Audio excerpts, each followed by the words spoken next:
Assalamualaikum warahmatullahi wabarakatuh. Saya Rajan Afala dari kelompok yang berketuakan Deva Saputra dan anggotanya adalah Muhammad Ali Erlangga, Muhammad Gifari Pratama, dan saya Rajan Afala. Jadi di video kali ini saya akan membahas materi PKN yang berjudul Sistem dan Dinamika Demokrasi Pancasila.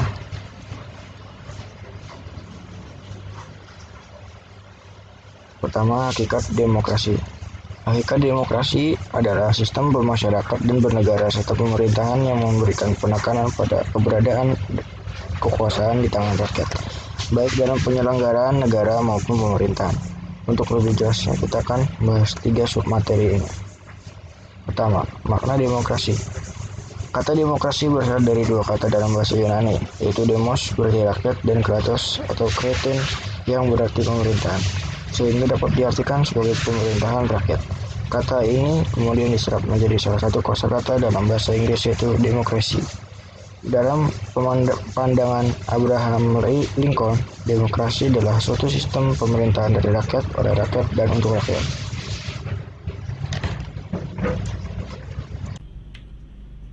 Dua, klasifikasi demokrasi. Demokrasi diklasifikasikan menjadi 3, yaitu A. Berdasarkan titik berat perhatiannya, yang terdiri dari 1. Demokrasi formal, 2. Demokrasi material, 3. Demokrasi gabungan. B. Berdasarkan ideologi, terdiri dari 1. Demokrasi konstitusional atau demokrasi liberal, 2. Demokrasi rakyat atau demokrasi proletar. C. Berdasarkan proses penyaluran kehendak rakyat, terdiri dari 1. Demokrasi langsung, 2. Demokrasi tidak langsung. 3. Prinsip-prinsip demokrasi. Prinsip merupakan kaidah atau ketentuan dasar yang harus dipegang dan ditaati. Prinsip demokrasi adalah beberapa kaidah dasar yang harus ada dan ditaati oleh negara penganut pemerintahan demokratis. Adapun prinsip-prinsip demokrasi tersebut sebagai berikut. 1. Negara berdasarkan konstitusi. 2. Jaminan HAM. 3. Kebebasan berserikat dan mengeluarkan pendapat.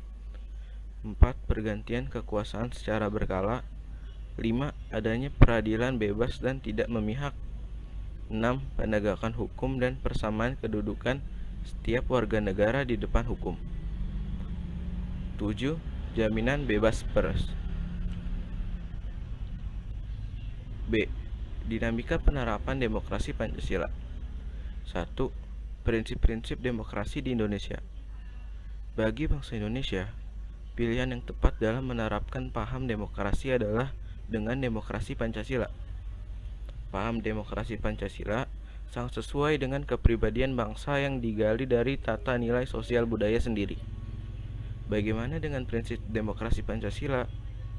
Ahmad Sanusi mengutarakan 10 pilar demokrasi konstitusional Indonesia menurut Pancasila dan Undang-Undang Dasar Negara Republik Indonesia tahun 1945. Yang pertama, demokrasi yang berketuhanan yang Maha Esa. 2. Demokrasi dengan kecerdasan. 3. Demokrasi yang berkedaulatan rakyat. 4.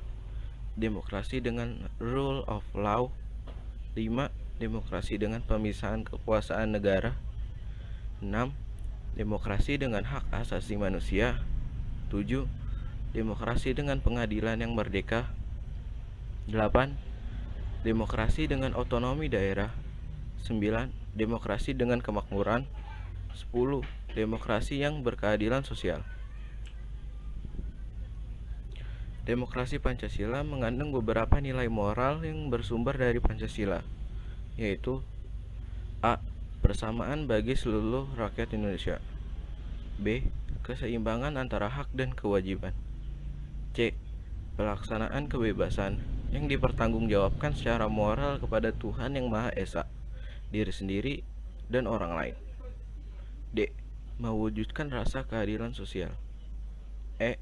Pengambilan keputusan dengan musyawarah mufakat.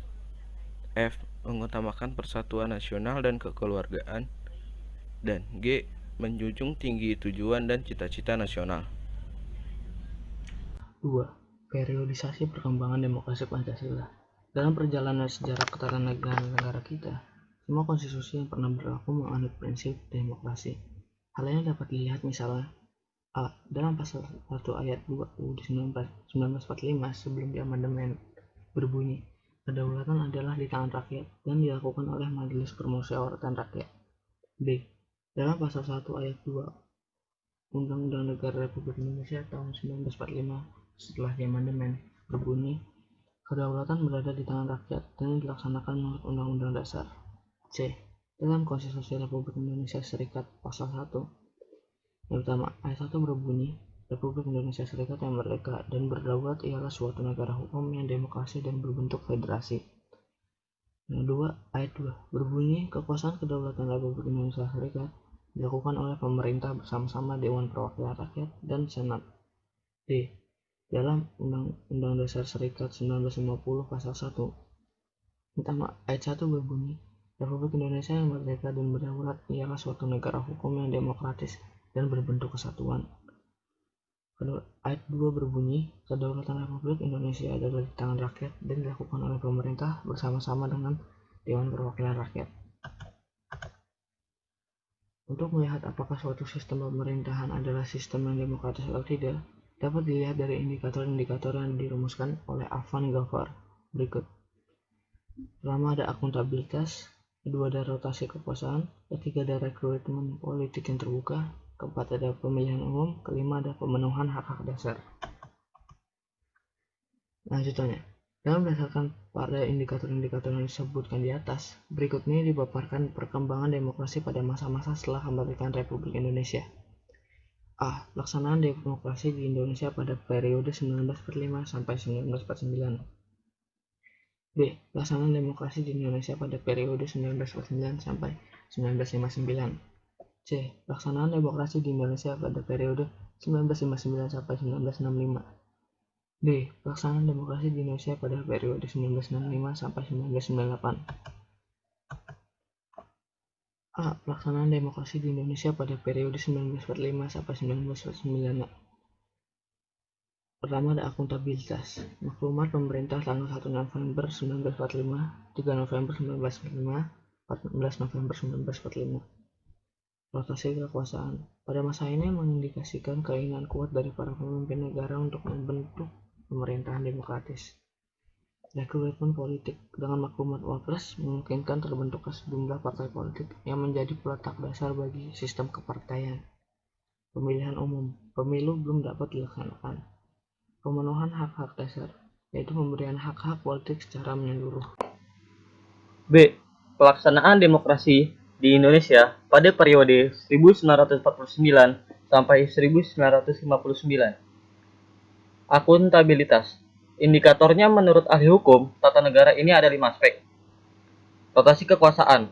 Kehidupan kepartaian boleh dikatakan memperoleh peluang yang sebesar-besarnya untuk berkembang secara maksimal. Rekrutmen politik. Lembaga perwakilan rakyat atau parlemen memainkan peranan yang sangat tinggi dalam proses politik yang berjalan. Pemilihan umum. Pemilihan umum hanya dilaksanakan satu kali, yaitu pada tahun 1955. Tetapi pemilu tersebut benar-benar dilaksanakan dengan prinsip demokrasi. Terakhir, pemenuhan hak-hak dasar. Dapat merasakan hak-hak dasar tidak dikurangi sama sekali, meskipun tidak semua warga dapat memanfaatkannya dengan maksimal. C. Pelaksanaan demokrasi di Indonesia pada periode 1959 sampai 1965. Akuntabilitas. Telah terjadi pemasangan HAM, yaitu hak sipil dan politik, seperti hak untuk berserikat, berkumpul, mengeluarkan pendapat, pikiran, dan tulisan. Rotasi kekuasaan. Sentralisasi kekuasaan yang semakin dominan dalam proses hubungan antara pemerintah pusat dan daerah. Rekrutmen politik.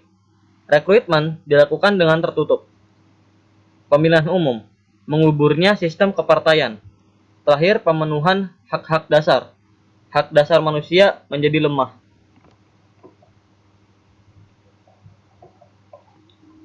Lalu, pelaksanaan demokrasi di Indonesia pada periode 1965 sampai 1998.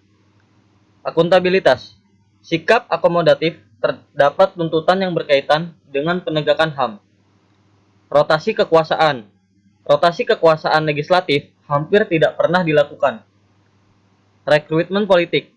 Sistem rekrutmen dilakukan secara tertutup. Pemilihan umum.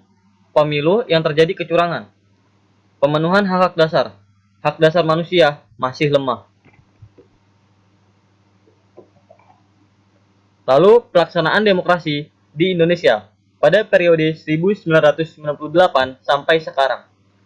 Akuntabilitas. Masa Orde Baru yang berlawanan dengan pemajuan dan perlindungan HAM. Rotasi kekuasaan. Rotasi kekuasaan dilakukan dari mulai pemerintahan pusat sampai tingkat desa. Rekrutmen politik. Sistem rekrutmen dilakukan secara terbuka.